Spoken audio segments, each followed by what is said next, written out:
This is episode 16 of the Magic Detective Podcast. On this episode, I talk about the magician who was summoned to Washington, D.C. by Abraham Lincoln. That and more on this episode of the Magic Detective Podcast.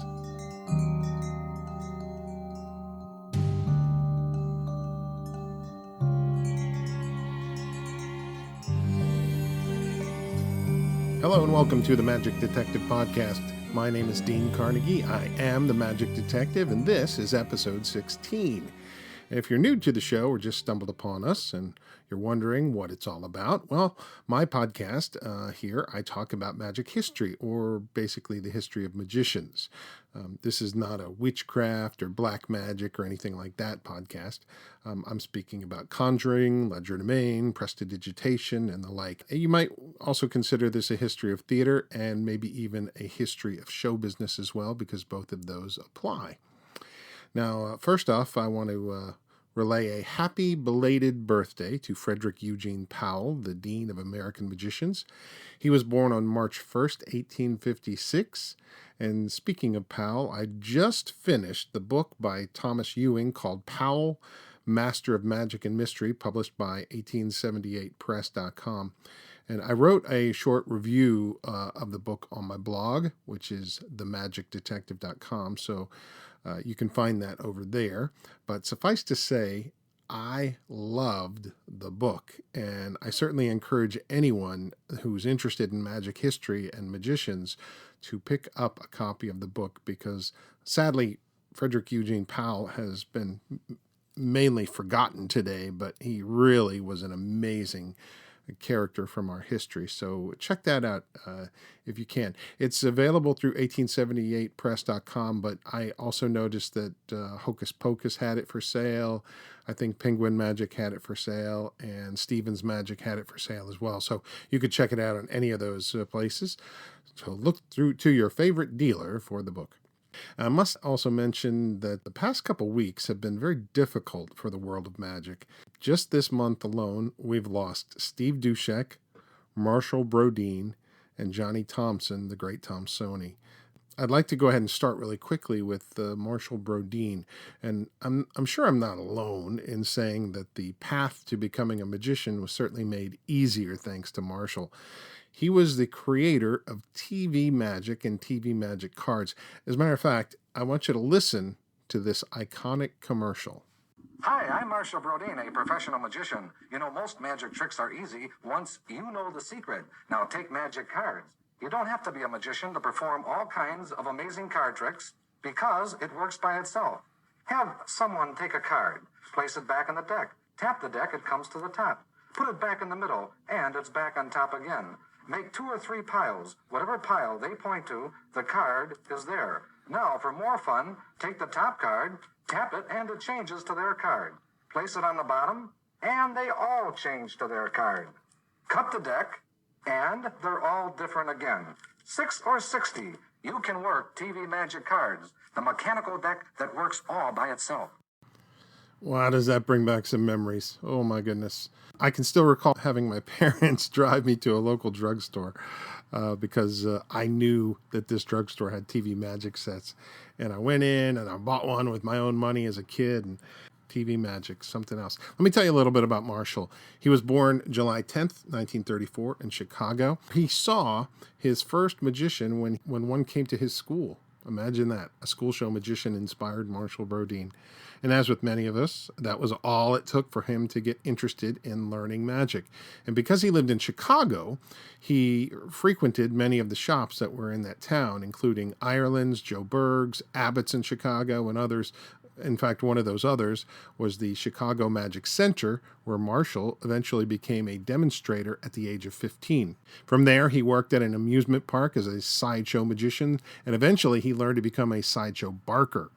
After this, he went into nightclubs and bars doing close-up magic. He worked along with Senator Crandall. There's a great story that Marshall tells about doing magic at a nightclub, and one evening he walks up to a couple of guys in the club, and he's holding a bird cage, and he says, "Hey, watch the bird cage," and boom, suddenly it vanishes. And one of the guys speaks up, and he says, "Hey, where'd it go?" And Marshall replies, "It's gone, it's magic." And the guy says, "Where did the damn cage go?" Marshall says, well, I can't tell you. That's a trade secret. And the guy pulls out a gun, cocks it, and puts it up to Marshall's forehead and says, where did it go? And as you might imagine, that gentleman actually got to learn the secret of where the cage went. A funny story. A short time later, he was drafted into the military and quickly was moved to the entertainment section of the Special Services Division at Fort Carson, Colorado. Imagine that. You're drafted into the military and your job is to entertain. Oh, man, that's cool. Around 1967, he was asked to perform on WGN TV's Bozo Show. And he was so well liked that they brought him back often. Eventually, Marshall pitched them on an idea of a comic wizard character, and over time that character became Wizzo the Wizard. He became a regular addition to the Bozo Show and lasted until 1994. But the thing we most know Marshall for, of course, are TV magic cards and TV magic sets. This was an idea Marshall had from seeing guys pitch Svengali decks back in his sideshow days, and he always wondered, what would happen if we sold them on TV? So he and a buddy put up the money for the commercial. And it was a risky venture, but one that made Marshall very wealthy. And it also exposed magic to countless young kids, many of whom eventually became full-time entertainers. And I have a tiny connection to the TV magic set business and beyond just buying one as a kid. I was hired by Harmony Toy Company to pitch magic sets at numerous toy stores, and I had a lot of fun doing it. It was in the Northern Virginia, Maryland, DC area, and I got a call from them one day, and they said Marshall was very pleased with my work, though confidentially I will say I never met him, but it was a lot of fun, and I actually, they sold the business. Harmony sold it to somebody else, and the new company, Catico was the name of that company. I ended up doing the same thing with Catico for a number of years, so it was a lot of fun. Marshall Brodeen was an icon in the business, and he certainly will be missed. He passed away on March 8th, 2019. The next fellow who passed away, Steve Dushek. I wish I could give you a really good overview of his life, but I couldn't find one. He was featured on the cover of the January 1989 issue of Tannen's Magic Manuscript, but I don't have a copy handy, so I couldn't go through that to give you his life story. I do remember seeing Steve lecture at my very first magic convention, the very first one I ever attended in Washington. I remember his magic was brilliant. It was also simple. It was mind-boggling. He was probably best known for Wonder Bar, which was a kind of a floating, it looked like a little metal bar that floated in the air. And also another one of his popular effects was called Waltzing Matilda, which was a really unusual version of a dancing handkerchief. Though I have to say, my personal favorite was an effect that he taught in his lecture, and I still remember the feeling that it gave me. I couldn't believe what I saw. He had a handful of pennies, and he picked one of the pennies up and he set it on the table, and then he took the pennies and he tossed them into his other cupped hand, and he closed the hand very tightly. And then when he opened his fingers, all of those pennies, that whole handful of pennies, had all changed into dimes, and he dropped them all on the table, and you could see indeed they were all real dimes. It was just crazy, very visual, very amazing, and of course it had a very simple explanation, which I'm not going to give you because I don't do that here, but it was great. And from what I heard, just doing a little bit of research on Steve, he actually got out of magic because he was tired of people ripping him off. I looked online. I could only find one video of Steve on the internet, and he was doing some sort of shrinking card routine, so you can check that out on YouTube. It's there. He was an amazing guy, and I'm sorry things turned out the way they did. May you rest in peace, Steve Dushek. Finally, we come to Johnny Thompson. He passed away just a few days, well, it's been over a week or so now. And his death really hit the magic world very hard. And don't get me wrong, every magician that passes, it affects us all.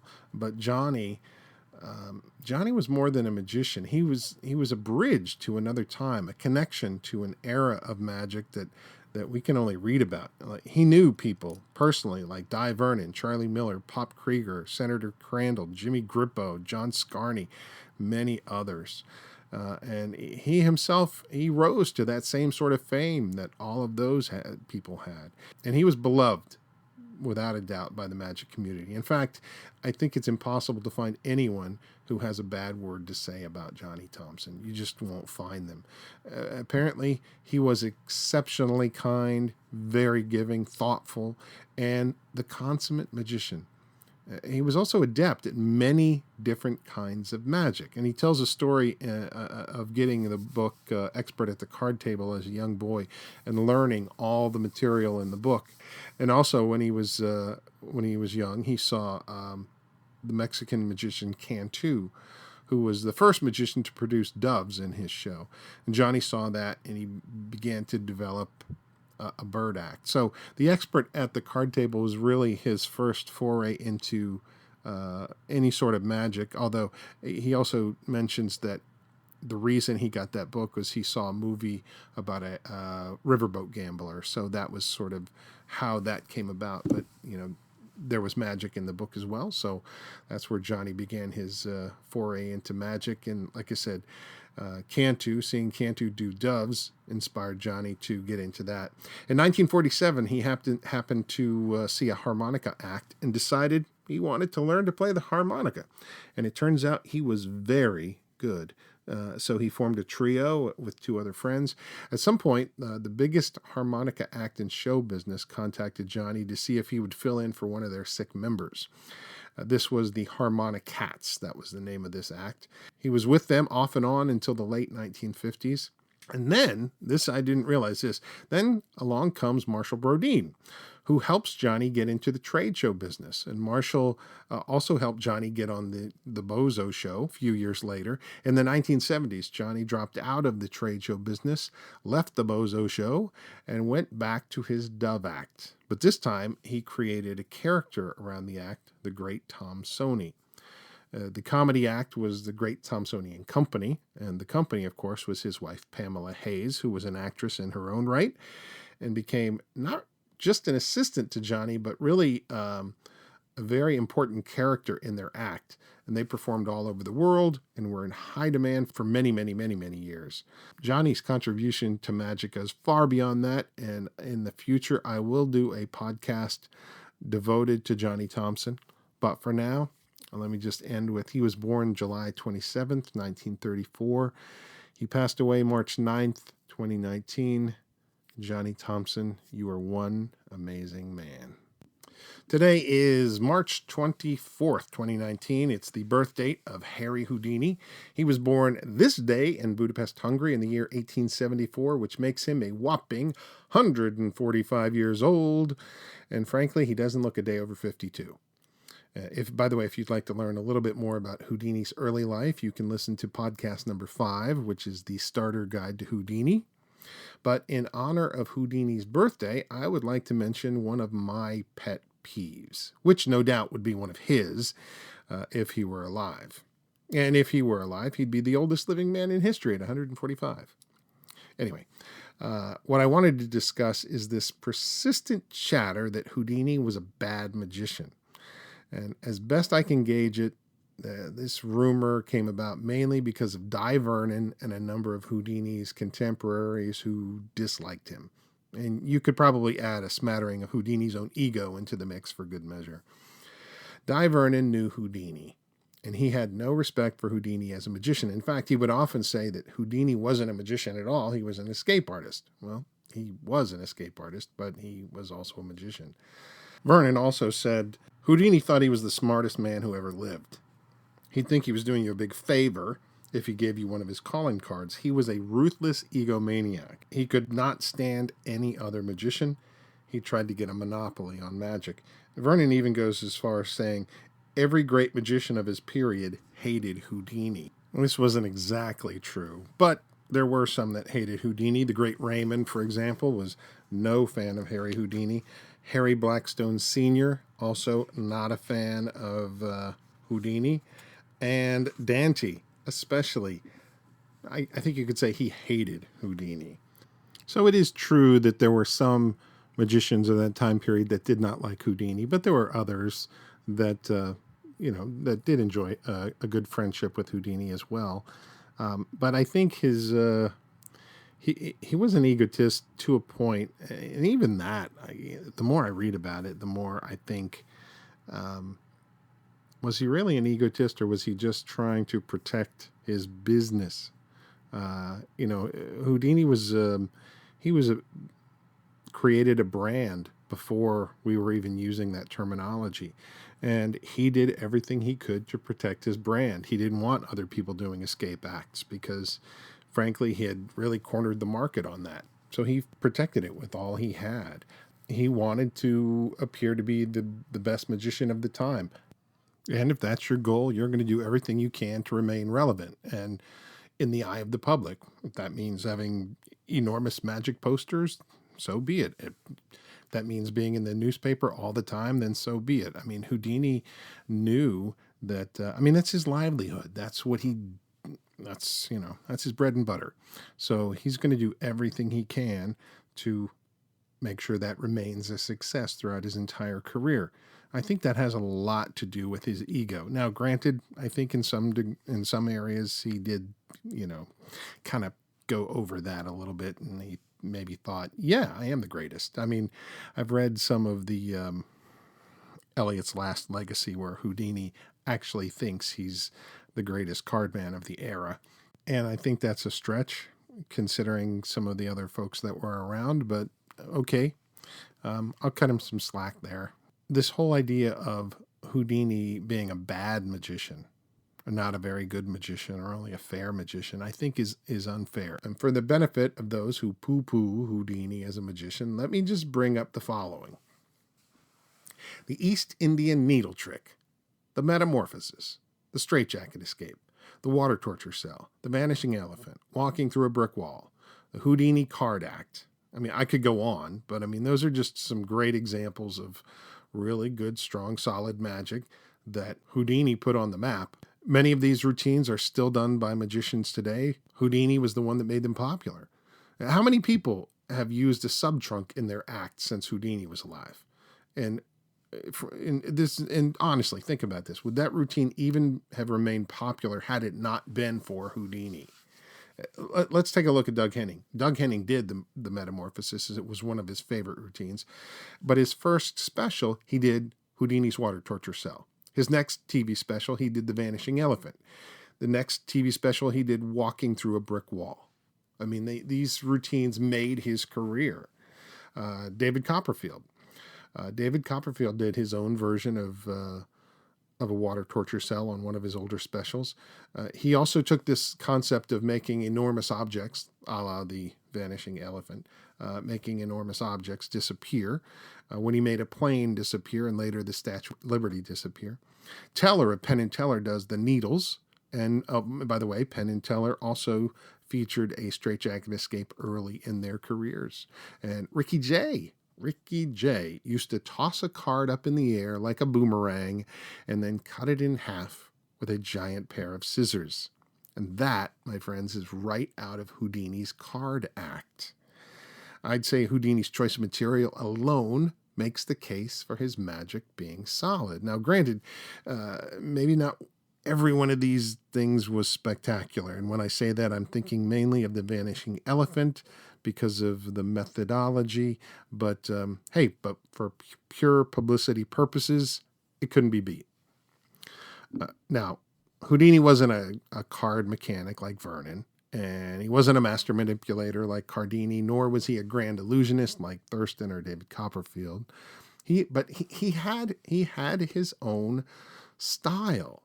And if there's any fault that Houdini made, it was in trying to do standard tricks in his 3-in-1 show that really weren't Houdini tricks. Well, let's put it this way. When he did, his own material, that was perfect. That was Houdini stuff. I think, let's put it this way. Siegfried of Siegfried and Roy, he knew instinctively what was a Siegfried and Roy trick and what wasn't. And anything that wasn't, they stayed away from.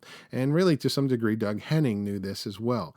Doug Henning, back in the day, was offered the Vanishing Statue of Liberty routine, but he turned it down. He understood that making the Statue of Liberty disappear wasn't a Doug Henning trick, quite frankly, but it surely was a David Copperfield trick. Houdini very well might have been able to do a lot of his standard magic in the 3-in-1 show if his presentations fit his style more. If you look at the historical record of the routines that Houdini did and routines he became famous for, I mean, metamorphosis, the straitjacket escape, hanging straitjacket escape, outdoor escape stunts. I mean, any magician that tries to get, famous on TV, for the most part. I mean, Shin Lim is an exception, but everybody's, everybody used to do, the dangerous escape. That was the big hook for TV specials. Chris Angel did it. I mean, David Blaine does that, and not necessarily escapes, but he's taken a page out of Houdini's book with these endurance stunt things that he's done. So, I mean, I think it's disingenuous to say that Houdini was not a good magician. I think that's incorrect. Was he the greatest magician of all time?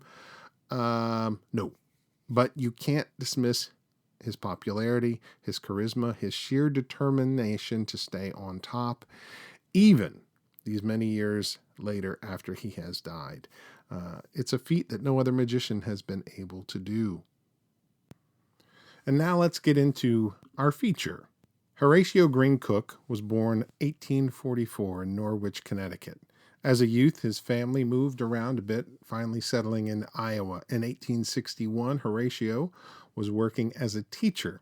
In 1862, Horatio, who would go by the name Harry, enlisted in the Union Army. He had excellent penmanship and was also a fine marksman. And before long, he was writing correspondence for various generals in the Union Army, among them General U.S. Grant. Due to Cooke's ability as a penman, he soon came to the notice of various people in Washington, D.C.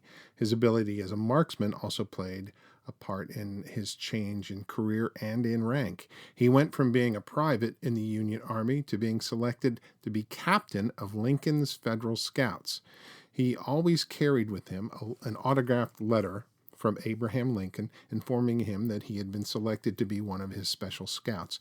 In 1863, he fell under the command of Major General Ulysses S. Grant during the siege of Vicksburg. The surrender of Vicksburg by the Confederate Army gave control of the Mississippi River to the Union Army and basically split the Confederacy in half. This event, along with the Battle of Gettysburg, were the two turning points in the war for the Union. On May 1st, 1864, Harry Cooke was ordered to appear before Edward Stanton. He was the Secretary of War in Washington, D.C. When Cooke arrived, he found that along with Stanton was General William Tecumseh Sherman, General Hancock, Senator Robert Ingersoll, and President Abraham Lincoln. They had heard of the young scout's unusual ability to free himself from restraints, and they were curious. So they offered up a bit of a challenge. They tied him up with 50 feet of rope, and he was securely tied. And Cooke asked Lincoln, "Walk 10 feet away. And when you get 10 feet away, turn and walk back towards me." But before Lincoln could walk back, Cooke had already freed himself. According to the Los Angeles Evening Express newspaper, Lincoln was amazed and jubilated. Lincoln said to Cooke, "Here, my boy, keep this to remember Uncle Abe by." And Lincoln gave Cooke a $2 bill, and Harry kept that $2 bill his entire life. In the fall of 1864, Harry was assigned to join General Sheridan in Winchester, Virginia. And on October 19th, Harry Cooke and 6 other scouts were captured by Mosby's raiders under the command of the Gray Ghost, John Singleton Mosby.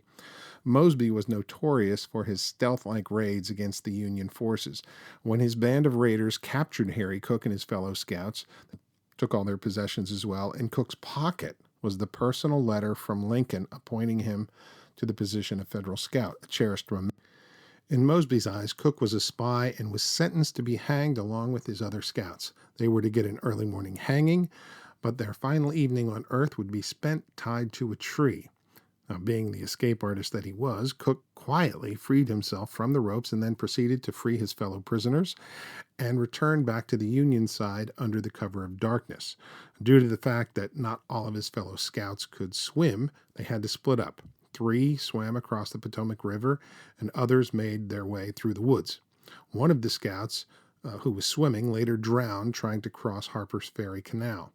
Cooke and his companion finally made it back to the Union camp. From there, he took some men back to try and find the scouts who chose to make their way through the woods, but because they couldn't swim, they were eventually discovered, hanged, and full of bullets. So in the end, only Cooke and one of the other scouts made it to safety. Harry had always been bothered by the theft of his Lincoln letter by Mosby's raiders and decided to try and get a copy from the president himself. So on April 14th, 1865, Cooke went to the White House in Washington to see Mr. Lincoln. And upon arriving at the White House, he was told that Mr. and Mrs. Lincoln had just left for the evening. They were on their way to Ford's Theater.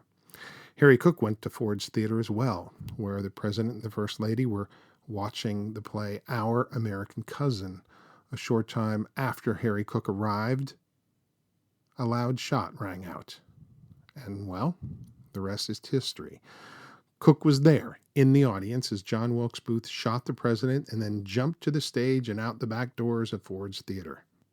I want to add one additional bit of history. When Cooke had been captured by Mosby's raiders in October of 1864, one of the men serving in the Union was Lewis Powell. Powell, who would later be involved in the plot to assassinate President Lincoln. He was also known as Lewis Payne. His job was to kill Secretary of State William Seward. His attempt failed, but he was later hanged along with his other co-conspirators. So here you've got like this double connection to Lincoln's assassination. You've got Lewis Powell working with Mosby's raiders and capturing Harry Cooke, and then later Harry Cooke actually being at Ford's Theater when Lincoln died. It's hard to say when Harry Cooke got his interest in magic or when he developed the ability to escape from ropes. One thing is for certain, he had the ability to escape like no one before him and few since. After the Civil War ended, Horatio Green Cooke became Professor Harry Cooke and worked as a professional magician and celebrated king of the spirit exposers. Years later, he would become president of the Los Angeles Society of Magicians and would obtain the new moniker, the oldest living magician. His favorite trick throughout his entire life was the linking rings, and apparently his routine was one to wonder over. He was also very good friends with Harry Keller. In fact, he was one of the pallbearers at Harry Keller's funeral. On May 1st, 1924, at the age of 80, Harry Cooke duplicated his feat of escaping from 50 feet of rope for the Los Angeles area magicians. During this exhibition, Harry Cooke wore his blue Union Army uniform, the same one he wore during the Civil War. The result was exactly as it had been 60 years before when he presented the stunt before President Lincoln and his cabinet. He escaped. A little over a month later, Horatio Green Cooke passed away on June 17th, 1924. And I should mention that Cooke was also friends with Harry Houdini. Houdini looked up to Cooke, and I think it was probably sort of a twofold thing. One, because Houdini had admiration for older magicians, and number two, Cooke actually knew Lincoln, and Abraham Lincoln was Houdini's childhood hero, so there was sort of a double connection there. Now, I do want to mention something very important, and that is if you go through the histories, history books of magic, it's very hard to find any mention of Harry Cooke. I went through David Price's history book. I went through the Illustrated History of Magic, a number of other books, and there's no mention of Cooke in any of them. And then I started going through the Houdini biographies, and I couldn't find a mention of Cooke until I got to the most recent biography by Bill Kalush and Larry Sloman. There is a brief paragraph in there about Professor Harry Cooke. thankfully, magician Mark Cannon wrote an article back in April of 2006 for the Mum magazine, for the Society of American Magicians. He wrote about Cooke's life. The way he found out about it, he had met one of Harry Cooke's daughters at one of his shows. And Harry Cooke's daughter gave Mark Cannon Cooke's personal scrapbook. So Harry has this scrapbook of all this stuff about this unknown magician that nobody knows about, and he writes this incredible piece for the Mum magazine. That's how I found out about Cooke as well. Now, I will say that you can see Cooke's name in the Sphinx and other magazines of the time, but it's a very small mention of Harry Cooke, and you don't really get the full picture of who he was. There were newspaper articles about Cooke back in the day, but again, they're scattered to time, and unless you're really searching for that particular person, you would never find them. So that, my friends, is the story of Professor Harry Cooke, Horatio Green Cooke, the man who was there the night Lincoln was assassinated. It's a fascinating story. If you would like to find out more about Harry Cooke, go to my blog at themagicdetective.com. And in the search engine, just type in Cooke, Cooke, and you'll see a number of articles that I wrote on Harry Cooke there. So I hope you've enjoyed the episode. If you did, please like the episode, and there are different ways to do that depending upon how you're listening. I know on Podbean, there's a little heart underneath the podcast that you can click to tell people that you liked it. On iTunes, I believe you can give it 5 stars. I don't know Stitcher and some of these others. I don't know what the process is to like it, but there should be a button there, a thumbs up button or something like that. So if you wouldn't mind doing that, that'd be great. If you would like to leave a review, some comments about this episode or any of the previous episodes, please do that as well. I always like to hear positive comments. If you have a negative comment about the podcast, don't leave it in a comment, but send me an email at info@carnegiemagic.com.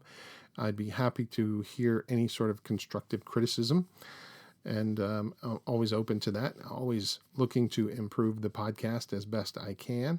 So please do that. Now, there's something that I do need to bring up, and that is the contest from my last podcast. I believe I asked the question who the senator was that proposed the bill before Congress, the anti-fortune telling bill that Houdini was involved in. That the answer to that is Saul Bloom. We do have a winner of that contest, but I have not yet contacted the winner, so I will be doing that shortly. So somebody out there, hey, you're a winner. You've won a piece of magic history. So I will send you an email here shortly and let you know that you won, and then get your item in the mail.